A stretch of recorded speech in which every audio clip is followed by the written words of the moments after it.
Thank you for joining Wars of the Roses. And in this video, we're going to speak about the rough and perfect ashlar. The cube stone is the body. It has been so symbolized for centuries, and today among the Masons, the ashlar is the symbol of man. This is the true stone of the philosopher, which gives him power over all created things. This stone is himself. The experiences of his evolution have cut and polished the rough stone until in the initiate it reflects the light of creation from 1,000 different facets. The jewels of the lodge are said to be 6 in number. 3 are movable and 3 are immovable. The square, the level, and the plumb were anciently and properly called the movable jewels because they passed from one brother to another. It is a modern innovation to call them immovable because they must always be present in the lodge.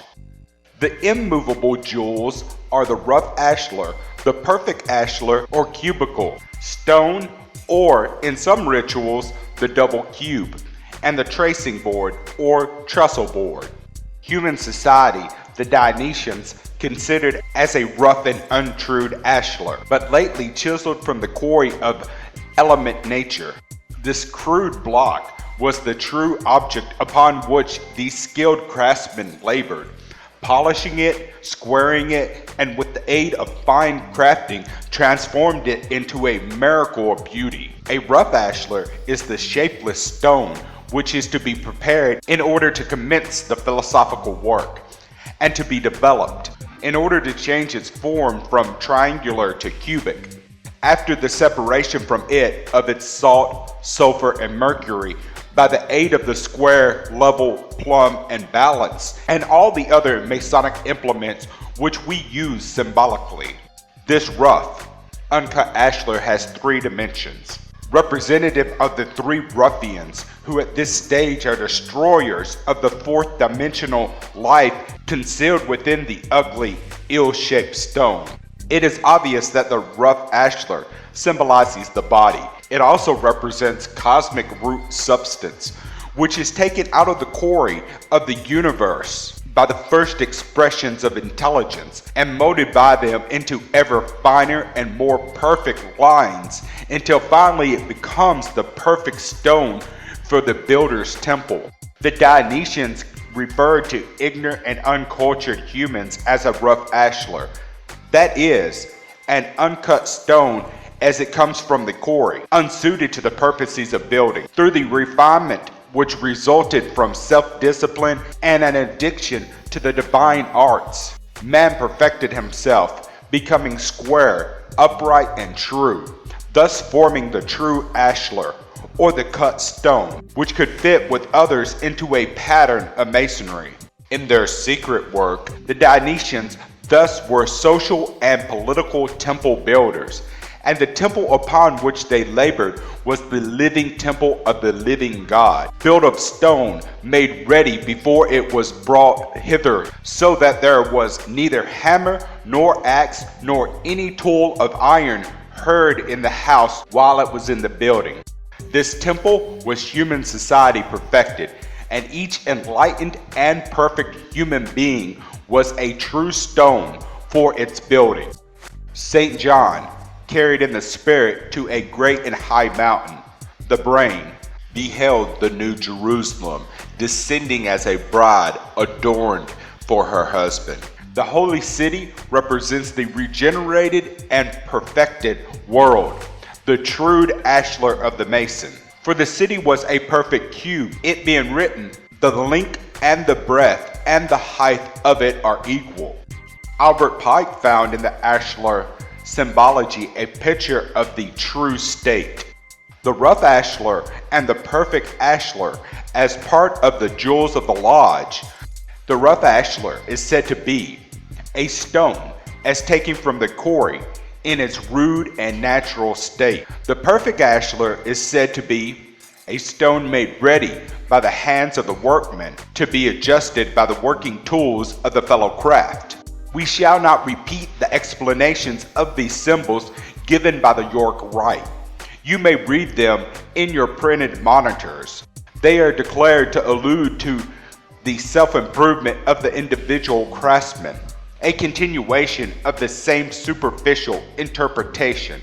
The rough ashlar is the people, as a mass, rude and unorganized. The perfect ashlar, or the cubical stone, symbol of perfection, is the state, the rulers deriving their powers from the consent of the governed, the constitution and laws speaking the will of the people, the government harmonious, symmetrical, efficient, its powers properly distributed and duly adjusted in equilibrium. If we delineate a cube on a plane surface thus, we have visible 3 faces and 9 external lines drawn between 7 points. The complete cube has 3 more faces, making 6, 3 more lines, making 12, and 1 more point, making 8. As the number 12 indicates the sacred numbers 3, 5, 7, and 3 times 3, or 9, and is produced by adding the sacred number 3 to 9, while its own 2 figures, 1, 2, the unit or the monad, and duad added together make the same sacred number 3. It was called the perfect number, and the cube became the symbol of perfection. Produced by force, acting by rule, hammered in accordance with lines measured by the gauge, out of the rough ashlar.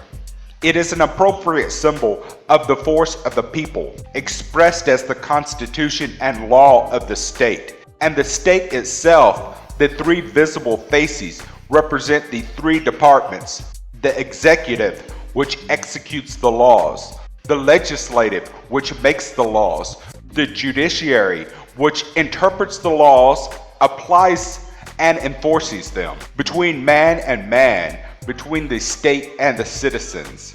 The 3 invisible faces are liberty, equality, and fraternity, the threefold soul of the state, its vitality, spirit, and intellect. The rule of the ancient mysteries was and still is in other systems. That 12 years of preparation should elapse before the last great spiritual experience was permitted that brought the candidate to the light at his center and qualified him for membership, though less sufficed in appropriate cases.